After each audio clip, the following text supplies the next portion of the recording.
আসসালামু আলাইকুম। A10 বাংলা সংবাদে আপনাদের সবাইকে স্বাগত জানাচ্ছি। আমি ফিরোজ তোহা।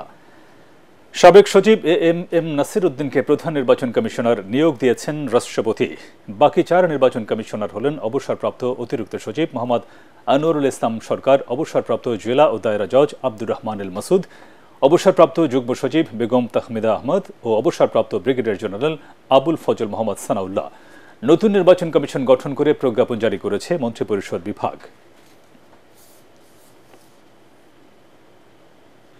আজ 21 নভেম্বর সশস্ত্র বাহিনী দিবস। যথাযথ মর্যাদা ও উৎসাহ উদ্দীপনায় উদযাপিত হচ্ছে এই দিনটি। এ উপলক্ষে ঢাকা সেনানিবাসের শিক্ষা ও নির্মাণে শ্রদ্ধা জানিয়েছেন রাষ্ট্রপতি মোহাম্মদ শাহাবুদ্দিন, প্রধান উপদেষ্টা ডক্টর মোহাম্মদ ইউনুস ও 3 বাহিনী প্রধান। পরে আর্মি মাল্টিপারপাস কমপ্লেক্সে খেতাবপ্রাপ্ত মুক্তিযোদ্ধাদের সংবর্ধনা অনুষ্ঠানে প্রধান উপদেষ্টা বলেন, ছাত্র জনতার বিপ্লবের মধ্য দিয়ে রাষ্ট্র গঠনের যে সুযোগ হয়েছে তা কাজে লাগাতে অন্তর্বর্তী সরকার অঙ্গীকারাবদ্ধ।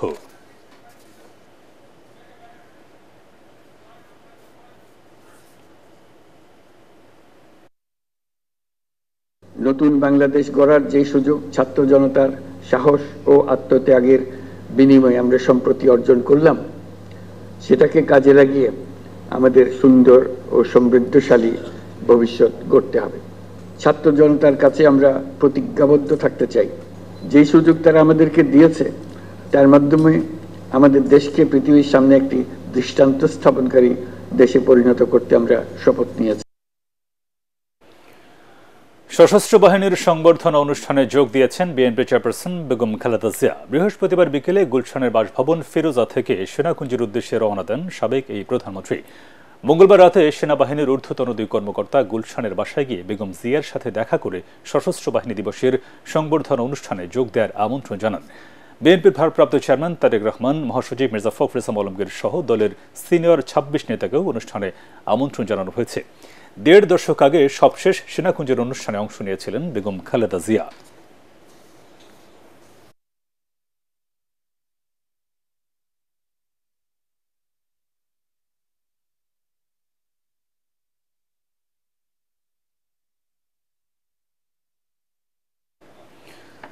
বিতর্কিত নির্বাচন পরিচালনার দায়ে আগের কমিশনগুলোকে নির্বাচনী অপরাধে শাস্তির আওতায় আনার সুপারিশ করেছেন সংবাদপত্রের সম্পাদকরা। নির্বাচন কমিশনের সংস্কার কমিশনের সাথে মতবিনিময়ে তারা বলেন, সুষ্ঠু নির্বাচন আয়োজনে তত্ত্বাবধায়ক সরকার ব্যবস্থা চালু করতে হবে। এছাড়া সংসদ নির্বাচনের আগে স্থানীয় নির্বাচন আয়োজনেরও পরামর্শ দেন অনেকেই।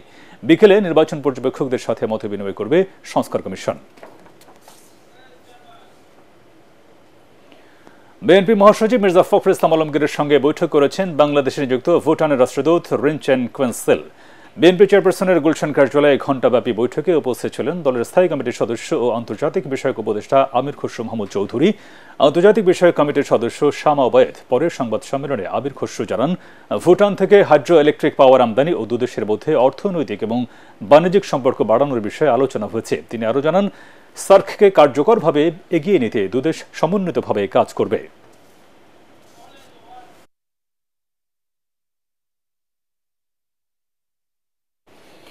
পরবর্তী সংবাদ দেখার আমন্ত্রণ জানিয়ে এখনকার মতো শেষ করছি। A10 বাংলার সংবাদ ইউটিউবে দেখতে ব্রাউজ করুন, youtube/A10 বাংলা নিউজ।